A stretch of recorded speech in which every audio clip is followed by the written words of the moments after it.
காங்கிரஸில் பேச்சுவார்த்தைலாம் முடிஞ்சு seat numbers கொடுத்தாச்சு, சீட்டெல்லாம் பிரிச்சாச்சு அப்படின்ற மாதிரி திமுக கூட்டணியில் எல்லாம் பர்ஃபெக்டாக போயிட்டுருக்கிற மாதிரி நினச்சாலும் காங்கிரஸில் இன்னும் சில பேர் வந்துட்டு இருந்தாலும் எனக்கு இது என்னமா மனசே ஆறலை அப்படின்ற மாதிரி சில பேர் பேசிகிட்டு இருக்காங்க வெளியில் வந்து.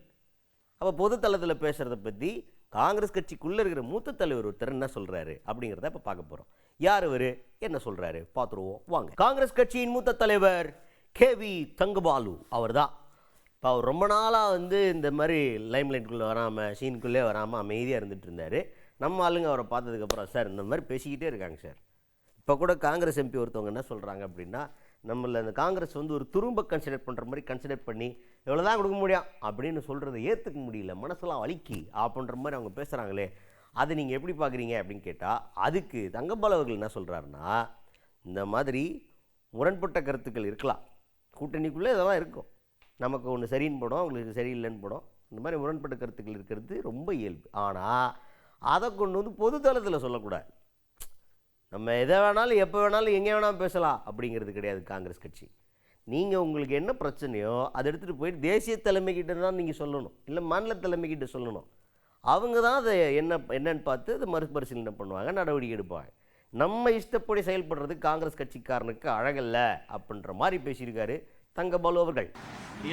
காங்கிரஸ் கட்சி தொகுதி கேட்டு பெறுவதில் வெளிப்படைத்தன்மை இல்லை. காங்கிரஸ் கட்சிக்கு சிறு துரும்ப கூட வளர்ச்சிக்கு பயன்படுத்தாத விட்டு திரும்பதை வந்து ஏற்க முடியல, அவர் வேதனையாக சொல்லி காங்கிரஸ் கட்சியோட நாடாளுமன்ற உறுப்பினர் வந்து தலைமை மீது விமர்சனம் வச்சிருக்காங்க. அதை எப்படி பாக்குறீங்க? உள்கட்சி விவகாரங்களை வெளியில் பேசுகிற வழக்கம் எனக்கு இல்லை. காங்கிரஸ் கட்சியின் தலைவர்கள், நண்பர்கள், தோழர்கள், சட்டமன்ற நாடாளுமன்ற உறுப்பினர்கள் அனைவருக்கும் காங்கிரஸ் கட்சியை பற்றி உள் அரங்குகளில் குறிப்பிட்ட நிலைகளில் பேசுவதற்கு உரிமை இருக்கிறது என்பதை நான் இப்பொழுதும் பதிவு செய்ய விரும்புகிறேன். காங்கிரஸ் கட்சி அகில இந்திய தலைமை வழிகாட்டுதலில் தொடர்ந்து செயல்பட்டுக் கொண்டிருக்கிறது.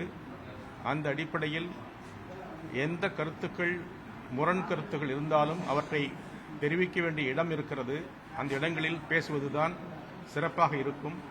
குறிப்பாக தேர்தல் நேரத்தில் நம்முடைய தோழர்கள் கவனமாக இருக்க வேண்டும் என்று நான் அன்போடு கேட்டுக்கொள்கிறேன். அதுக்கு அடுத்ததாக அவர்கிட்ட என்ன கேட்டாங்கன்னா, தமிழ் மாநில காங்கிரஸ் கட்சியின் தலைவர் ஜி.கே. வாசன் அவர்கள் அவருக்கு 5 தொகுதி குத்துக்கிறாங்க, 5மே தாமரை சின்னத்தில் போட்டிடுறாரு அவர்.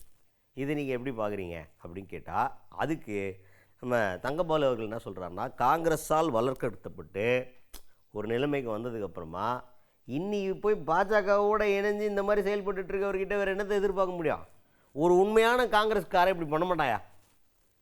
என்னமா இருந்தாலும் சரி, எந்த முரண்பட்ட கருத்தாக இருந்தாலும் சரி, இப்படியெல்லாம் பண்ண மாட்டாங்க. நேர் எதிரான ஒரு கொள்கையை கொண்ட ஒரு கட்சியில் போய் இணைச்சிக்கிட்டு அவங்க சின்னத்தில் போட்டி போடுறதெல்லாம் வாசன் அவர்களால் மட்டும்தான் முடியும். அதை தான் அவர் பண்ணுவார். அவர்கிட்ட வேறு எதையும் எதிர்பார்க்க முடியாது அப்படின்ற மாதிரி திட்டவட்டமாக பேசியிருக்கிறார் தங்கபாலு அவர்கள். ஜி.கே. வாசன் தலைமையிலான தமாக 5 தொகுதிகளையும் தாமரை சின்னத்தில் போட்டியிடுது. இது வந்து காங்கிரஸ் கட்சி எங்களை பற்றி வருத்தப்படுறதுக்கு எந்த தேவையும் இல்லை. நாங்கள் வந்து தாமரை சின்னத்தில் நிற்கிறதுல வந்து எங்களுக்கு எந்த இடையூறு இல்லை, அந்த கூட்டணி நிற்கலாம், அது இல்லை நிற்கிறான்னு சொல்கிறது. அந்த விளக்கத்தை எப்படி பார்க்குறீங்க? நண்பர் வாசனிடத்தில் இதற்கு மேல் எதை எதிர்பார்க்க முடியும்?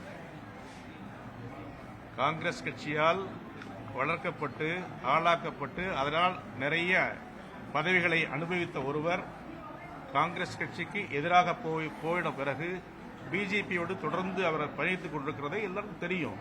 ஆகவே அவரிடத்தில் அதிகமாக எதிர்பார்க்க முடியாது.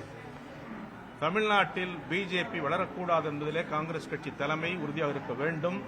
உண்மையான காங்கிரஸ்காரர்கள் இதை செய்ய மாட்டார்கள் என்பதை நான் அன்போடு தெரிவிக்கிறேன்.